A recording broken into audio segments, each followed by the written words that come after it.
नमस्कार दोस्तों। तो आज बात होगी इंडिया रसिया रिलेशनशिप। आखिर इंडिया रसिया के ऊपर इतना भरोसा क्यों करता है और वैसे भी रसिया भी भारत के ऊपर बहुत ज़्यादा भरोसा करता है। तो आज इसी पे बात होगी। दुनिया में कई रिश्ते बनते हैं कुछ दिनों के लिए और कुछ रिश्ते केवल और केवल ज़रूरत के लिए होते हैं। वही कुछ रिश्ते ऐसे होते हैं जो कि दशकों तक हर मुश्किल वक्त में एक दूसरे का हाथ थामे रहते हैं। तो आज हम एक ऐसे ही रिश्ते की बात करने जा रहे हैं, भारत और रूस के। ये वो दोस्ती है जिसने न सिर्फ इतिहास ही बदला बल्कि आने वाले कल को भी आकार दे दिया है। कितना महत्वपूर्ण है भारत और रूस का रिश्ता। और यही कारण है कि आज भारत और रूस के रिश्ते की चर्चा पूरे विश्व में हो रही है। और ये रिश्ता आज का नहीं है, ये रिश्ता दशकों पुराना है। आपसी मित्रता की, आपसी विश्वास की, एक दूसरे के ऊपर विश्वास को इतने दशकों तक बनाए रखना आसान काम नहीं है। दोनों देशों ने एक दूसरे का साथ दिया है हर मुश्किल वक्त में। विशेष करके रसिया ने भारत का साथ दिया जब कोई देश भारत का साथ नहीं दे रहा था। उस समय केवल और केवल रूस था जो कि भारत के साथ कंधा से कंधा मिलाकर खड़ा हुआ था। तो इस दोस्ती के पीछे यही है सबसे बड़ी वजह, जो कि आज कुछ देशों के आंखों में किरकिरी बना हुआ है, भारत और रूस का संबंध। तो हम समझते हैं कि इस दोस्ती की शुरुआत आखिर कैसे हुई। तो भारत और रूस की दोस्ती की शुरुआत शीत युद्ध के दौरान हुई थी। भारत की आज़ादी के बाद सन 1947 में दोनों देशों ने अपने अपने राजनयिक संबंध स्थापित किए। शुरुआत में तो भारत ने जब अपनी गुटनिरपेक्षता की नीति अपनाई तो वह किसी भी बड़े गुट, चाहे वह अमेरिका हो या सोवियत संघ हो, इन बड़े गुटों में डायरेक्टली शामिल नहीं होना चाहता था।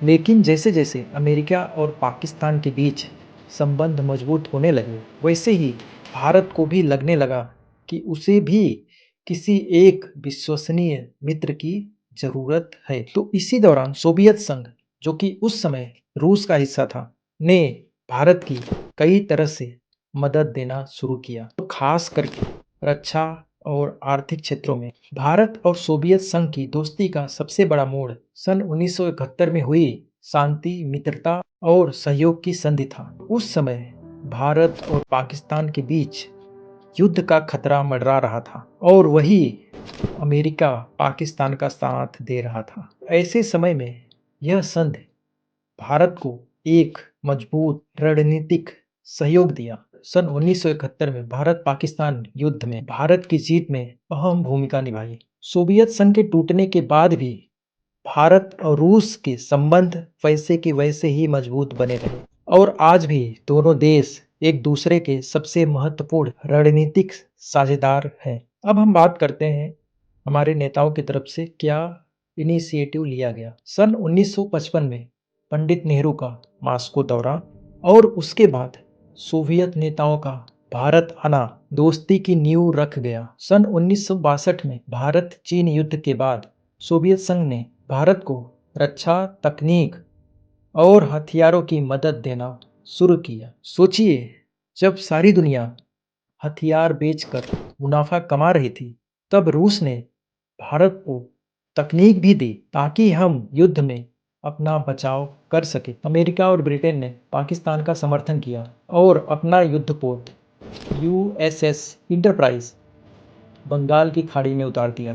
तो सोवियत संघ ने भी तुरंत अपने पैसिफिक फ्लीट के युद्धपोत को भारत की मदद के लिए भेज दिया। ये दोस्ती है भारत और रूस की, और यह घटना आज भी भारत और रूस की दोस्ती का सबसे बड़ा उदाहरण माना जाता है। ऐसा कहा जाता है, अगर उस वक्त रूस ने भारत की मदद न की होती तो शायद बांग्लादेश का नक्शा कुछ और ही होता।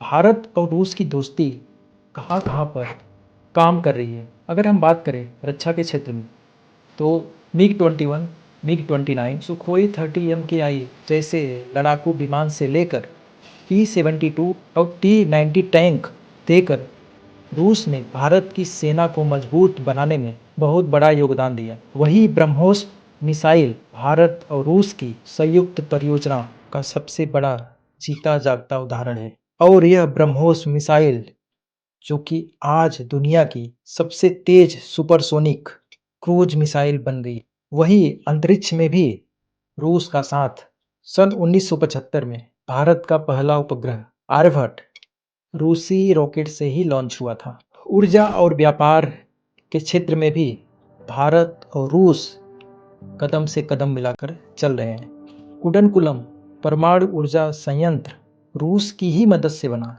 जो कि भारत को बिजली दे रहा है। और आज के समय में रूस भारत को कच्चा तेल, गैस और कोयला देता है। और जैसा कि आज के समय में आपको पता ही होगा कि भारत रूस से कच्चे तेल खरीदने की कैपेसिटी को बढ़ा दिया है। अधिक से अधिक मात्रा में सस्ते दामों पर भारत रूस से कच्चा तेल खरीद रहा है। और इसी बात से पश्चिमी देशों को सबसे ज़्यादा समस्या हो रही है कि भारत सस्ते दामों पर रूस से तेल क्यों खरीद रहा है, उनसे क्यों नहीं खरीद रहा है। क्योंकि अभी जैसा कि आप जानते हैं, रूस और यूक्रेन का युद्ध चल रहा है। पश्चिमी देशों के द्वारा रूस के ऊपर काफ़ी सैंक्शन लगा दिए गए हैं और इस समय रूस का सबसे भरोसेमंद साथी भारत रूस से काफ़ी मात्रा में खरीदारी कर रहा है। चाहे वो हथियार हो, चाहे वो तेल हो, चाहे वो गैस हो, चाहे वह एयर डिफेंस सिस्टम S-400 हो, ये सब भारत का रूस से खरीदना ही और यही अमेरिका को खटक रहा है। और इसीलिए अभी आपने देखा होगा रिसेंट के न्यूज़ में टैरिफ वार चल रहा है। डोनाल्ड ट्रंप जो कि अमेरिका के राष्ट्रपति हैं, उन्होंने भारत के ऊपर सबसे ज़्यादा टैरिफ लगा दिया है। इवन पाकिस्तान और बांग्लादेश से भी ज़्यादा कि आप लगाते रहिए, भारत को कोई फ़र्क नहीं पड़ने वाला। भारत को क्या करना है, क्या करना चाहिए, वो भारत स्वतंत्र है वो चीज़ करने के लिए। तो आपके इस टैरिफ से भारत झुकने वाला नहीं है, डरने वाला नहीं है। आप भारत को डरा नहीं सकते इस टैरिफ से। तो भारत ने अपना एक बाउंड्री लाइन खींच दिया है और अमेरिका को संदेश दे दिया है कि भाई आप हमें डरा नहीं सकते इस टैरिफ से। तो यूक्रेन युद्ध के बाद रूस ने भारत को सस्ते दामों पर तेल बेचा, जिससे हमारी अर्थव्यवस्था को बहुत बड़ा फायदा हुआ। भारत रूस को दवाइयाँ, चाय, कॉफ़ी और मशीनरी निर्यात करता है। मौजूदा समय में भारत के सामने क्या चुनौतियां हैं और उसमें भारत और रूस का जो एक दूसरे का सहयोग है वो किस तरीके से काम कर रहा है या करने वाला है। तो रूस आज भी भारत की UNSC यानी कि यूनाइटेड नेशन सिक्योरिटी काउंसिल में भारत के अस्थायी सदस्यता का समर्थन करता है। ब्रिक्स, SCO और G20 जैसे मंचों पर भारत और रूस साथ काम कर रहे हैं। इस समय जो सबसे बड़ी चुनौती है भारत और रूस की, वो है रूस और चीन की बढ़ती हुई नजदीकी, वही भारत अमेरिका संबंधों का बढ़ना और रूस की अर्थव्यवस्था पर युद्ध का असर है। तो दोस्तों, भारत और रूस का रिश्ता सिर्फ कूटनीतिक या व्यापार का ही नहीं है, बल्कि भरोसे और साथ निभाने का। वक्त बदल सकता है, हालात बदल सकते हैं, लेकिन सच्ची दोस्ती वो हर तूफान में और मजबूत हो जाती है। भारत और रूस की दोस्ती इसका सबसे बड़ा जीता जागता सबूत है। जय हिंद।